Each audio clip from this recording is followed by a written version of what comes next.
ladies and gentlemen, and welcome to another episode of Omnissiah Approved. Recently, I posted a picture of a Cryptek that I was working on Reddit, r/Necron tier, and I had a couple people asking how to do some of the effects. So I decided to go ahead and make a tutorial showing how specifically I did the OSL on all the glowy bits I chose to put on the model, as well as how I painted the staff. The staff of light seems to be something that a lot of people had commented that they wanted to know how to do. So that's just what we're going to be working on today. So without further preamble, let's go ahead and get into the tutorial. As you can see, I'm painting a different Cryptek, but it is a kit bash of the same model. So we should be able to get the effect down and help anyone who did want to know how to do this learn how to do this. For this tutorial, I'm going to be focusing on using 3 specific paints, all from Vallejo.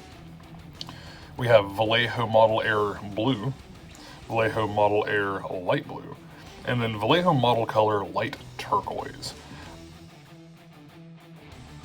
The turquoise will come into play heavily on the Staff of Light, where all of the other blue OSL will just be blue and light blue mixed to different degrees. So as you can see, we do have our Cryptek here. I'm going to go ahead and take the Vallejo Model Air Blue. It's already been given a nice little shake. It is going straight into the airbrush. I know some of you out there do not have airbrushes and do not, know fully how to use them yet, but they're not nearly as scary as you think they are, I promise. The airbrush I am using is a Neo 4 Iwata. It is I think I got mine for $40 from a local shop. It's a little cheaper than you normally find it. It's normally going to be around the $50 to $60 range, but it is not a super high-end airbrush by any means. So what I'm doing is everywhere that I want to have a blue glow, I'm going to go ahead and hit with the darkest blue. This blue is relatively transparent, and when you put it over a metallic like I'm doing, it keeps a really nice shine to it. It really looks like it's being placed over that metallic as opposed to the metallic is that color, if that makes any sense. When you're putting down your first level of object source lighting, you want to make sure to kind of overspray a little bit from what you're actually wanting to appear that, to make it appear that the light is coming from. It makes it more realistic, because light tends to cast over different objects from its source. So we're hitting the eye here, and then after you are done with all that, we are going to go ahead and hit every part of the Staff of Light that is going to have that glowing effect to it. Just get a nice even coat around it. Keep in mind you do want a little bit of that transparency as well, so it keeps a nice sheen. After that is dried, we're taking our light blue, and we're going to put in just a couple drops into the exact same pot where the darker blue is. You see how it's lightened up just a little bit. So we're going to go back over, and these we're wanting to center a bit more on the actual orbs themselves. Remember, the light source should be brighter the closer you get to the source. So you want to leave a bit of the darker blue around the edges of each sphere and on the metal around them. Alright, we're going to come back, and this is almost entirely the lighter blue color, as you can see in the pot there. And we're wanting to just touch the centers of the orbs where the light is emanating from the strongest. And on the orb on the center of his back, you can really see how much of an effect that gives. Sorry I got in the way there. Still learning how to do these painting tutorials from a cinematography standpoint. Not really my strong suit, but I'm trying, I'm trying.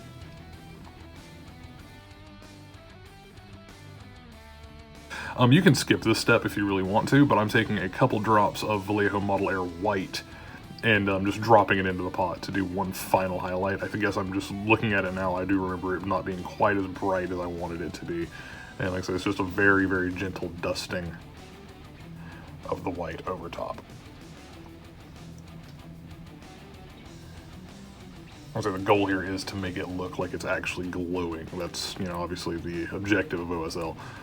And the neat thing about it is it doesn't have to be perfect. Your placements don't have to be perfect to still get that effect.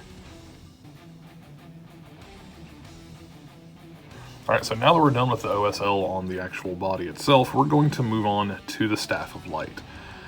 So we're going to take, this is our original blue color, so the air blue, mixed with just a hint of the turquoise color.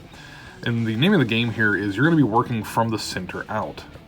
We've already set down the very dark blue there, and we're just going to paint up a slightly lighter blue almost to the edge of each of these little panels. You can see how it's divided up and separated, and you just want to leave a little bit of that darker color near the center of the staff. That center point is what you're going to be building out from as you do your successive layers. Now, this being an air paint, it is going to be rather thin out the gate. If you guys are using a different color or a different paint, you may need to thin it, because we do want to go with multiple thin coats, because it's going to give us a smoother transition between each line of definite color. This adds a lot of definition to it, and adds a lot of pop to your later layers to have these different colors blocked in. All right, so there's that first pass. The next one, we are just going to go back in, and this is just a little bit more more turquoise. I'm having trouble saying the word say it. I'm having trouble saying this word today. Turquoise going in, and you're just not going to go quite as far into the center of the staff as you did on the first highlight pass. Looks like you still want to have some of those darker colors. Once again, you want this nice and thin. One of the things for that is as you're working it, you're going to find that you're able to kind of pull back the pigment, if that makes any sense. If you overflow and get too much pigment too close to the center of the staff, where it's kind of muddying up the nice darker colors you have, you can, if it's thinned down enough, take a little bit of paint off of your brush and pull it back off of it. You also do want to make sure to pick out the gem in the little bars at the center as well. And just follow around the staff and do that. And you can already see the effect we're going for. It's already kind of having this, you know, nice glow effect to it. And you're not having to rely on super thin highlight strokes, because you're doing these more bold, broad strokes to give it more of a defined look to it. Edge highlighting is something that's scary to a lot of people, so we're trying to avoid doing that for the majority of this type of thing. Mostly for my sanity when I paint the rest of the army. So just continue to follow around, and you can see how that effect looks. All right, so after that is nice and dry, we're going to go in with, this is almost the pure turquoise now. And you can see how wet it is here. This is a good example of that. So now we're going to go, this is the second to last pass, so we're going to want to leave the majority of our other blues in. I'm actually getting a little bit of paint off the brush so I can have a little more control over it. So going back in, you see I'm just picking out the edges of those little extendly bobs. Completely scientific term for what they are. And we're just going to continue around and just very gently kind of pick it. And you want to, as you put the brush down, you want to pull back towards you in most cases. And yeah, and one thing too, on the very tip of it, because you see you have that definite divide there, you want to make sure that you're leaving almost that pure dark blue in between the very edge of the staff and that first panel. Also, when you're painting the cylindrical bits, or the gem in the center of it, you want to leave your highlight, the brightest highlight on the cylindrical bits should be near the center of the cylinders. That's another little tip for you. So just continue around the model until you get all of this nice, pretty turquoise put in place, or whatever your highlight color is. Just take your time with it. This is where you do need to have a little bit more finesse. The rest of it was almost kind of just slopping layers of paint on. But now you're actually needing to do a little bit more finesse work. And keep in mind, if you mess up, you have all of the paints you've used to do this. You can mess up on a single one of these divided panels, take it all the way back to that initial blue, and just start over on that individual panel.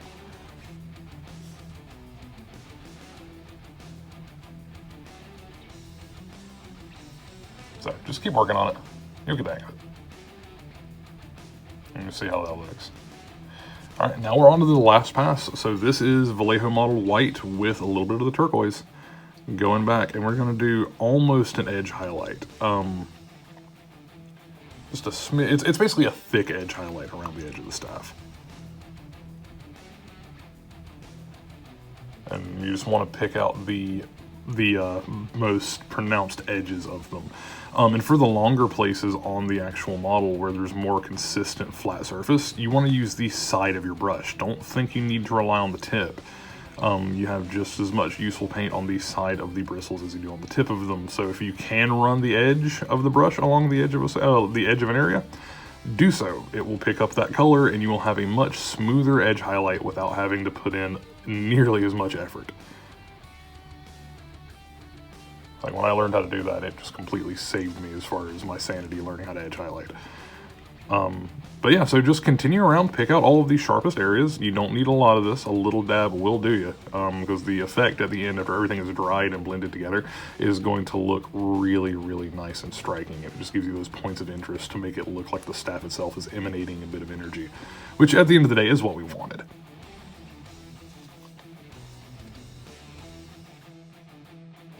And there you have it. It's a nice, simple way to do it. There's not really much to this by way of talent requirements. This is all technique.